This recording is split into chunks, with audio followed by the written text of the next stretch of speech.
Good lawyer versus bad lawyer. Now let's get into the mind, the body, the soul, and the heart of a lawyer. Bad in the sense of wretched. Good in the sense of halo. Bad in the sense of you can't win a case. Good as in the sense of as this tried them in court. I'm pretty sure some lawyers just don't give a shit. And there's some that actually give too much of a shit.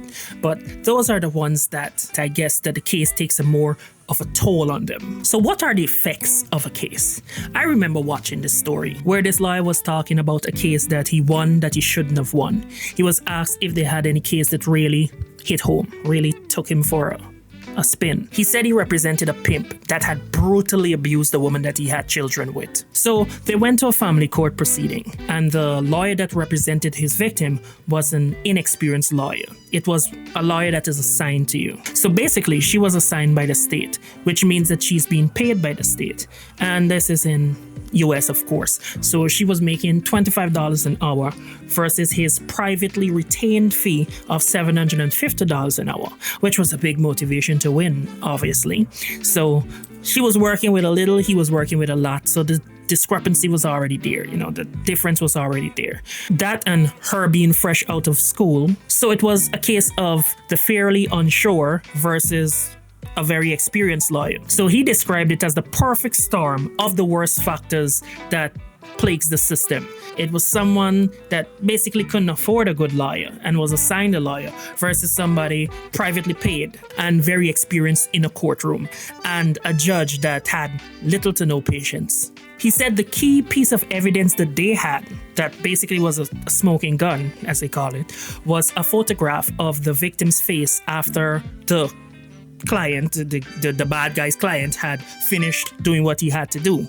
Real beaten up. But they needed to get this photograph into evidence. And how he described it, getting a photograph into evidence is fairly simple, fairly easy. I want you guys to take note of these small details, these key details that determines the whole outcome of certain things. If certain things are not done properly or precise, it wouldn't work in your favor, especially in court. That's why sometimes, or most times, you would need a lawyer to handle legal affairs, because if you do not follow the correct procedure for certain things, then there's nothing that can be done to help you, or there's nothing that can aid you with this key piece of whatever it is that you have to offer. The inexperienced lawyer had to say, I would like this to be marked for identification. Talking about the photo, and then you mark the photo and then you hand it to the witness, or you hand it to the court marshal, which then hands it to the witness. And then you say, I'm showing you what's marked for petitioners 1 for identification. Do you recognize that? Note the steps that are involved for getting this procedure done. Then you ask, what do you recognize it to be? A photograph. Does it accurately reflect your face on the date that we've been discussing? Yes. Your Honor, I would like this placed into evidence. That's it. Easy, right? Does it fairly and accurately depict? So for whatever reason, mainly being the lack of experience, the opposing counsel apparently didn't know these steps, this procedure, to get a photograph into evidence. He said normally in a situation like this, the judge would jump in and, try to help out. You would be helpful. You would say, ma'am, do you recognize this photo? Or at least to help the counsel fulfill what they're trying to do, or what they desire, which is to get the photograph into evidence, which is a key or a big factor in this case. But he said the judge was not having it. So the opposing counsel said, I would like this to be marked, and handed it to the witness. And then she asked, what is that a photo of? He said he interjected and did his job. Objection. She's asking about the contents of a document that is not in evidence, which is his job. The judge said, sustained, which means his objection was correct. So she said, oh, okay, I'm sorry. Who took this photo? And she said, I don't know who took it. And then she said, well, what is it a photo of? The guy did his job again, stood up. Objection. Asking about the contents of a document that's not in evidence. Same thing. Objection stands. And he said he could look over and see that the opposing counsel is getting flustered, like going through papers, I guess, looking a bit nervous, or actually nervous, because obviously she just couldn't get the words. And inside, the guy is going, come on, just say it. Just get it right. Just say it. At this point, he's looking at the judge and saying, inside, of course, you're letting this happen. And his eyes are welling up with tears in the interview at this point. Don't let this happen. Like, she's poor. That's why she's gonna lose, because she doesn't have it like that. And she can't afford a lawyer, and he's gonna win. As in my client, yeah, he's gonna win. At this point in time, tears are beginning to flow, you know, and his voice is choking up at this point while he's telling this story. It's quite hurtful, you know. He continued on to say that, you know, the bad guy is gonna win just because his lawyer knows how to put a document into evidence. That's it.